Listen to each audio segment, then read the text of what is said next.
Electronic hub, hardware hub కింద ఆయన Celkon, Foxconn చాలా హార్డ్వేర్ కంపెనీస్ని తీసుకొచ్చారు. కానీ ఇప్పుడు ఏమైనాయండి ఆ కంపెనీలని?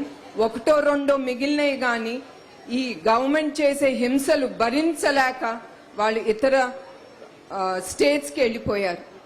అక్కడ వాళ్ళు ఇన్వెస్ట్ చేస్తున్నారు, ఆ రాష్ట్రానికి అభివృద్ధి చేస్తున్నారు, ఉద్యోగాలు కల్పిస్తున్నారు. నాకు అది ఇష్టం లేదు చెప్పడానికి వాళ్ళని ఎల్లగొట్టారని. నా బాధల్లా మన రాష్ట్రానికి రావాల్సిన ఇన్వెస్ట్మెంట్ ఇతర రాష్ట్రాలకి వెళ్ళిపోతున్నాయి.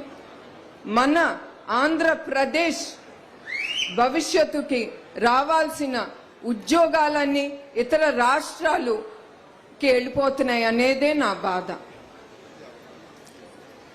అట్లానే మీకు తెలుసు, అమర్ రాజా బ్యాటరీస్ అది 30 ఏళ్ళు సంస్థ ఇక్కడ తిరుపతిలో.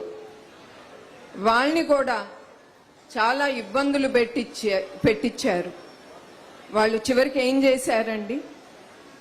9,300 కోట్లు ఇతర రాష్ట్రాల్లో వాళ్ళు ఇన్వెస్ట్ చేసి అక్కడ ఆ రాష్ట్రంలో ఉద్యోగాలు కల్పిస్తున్నారు.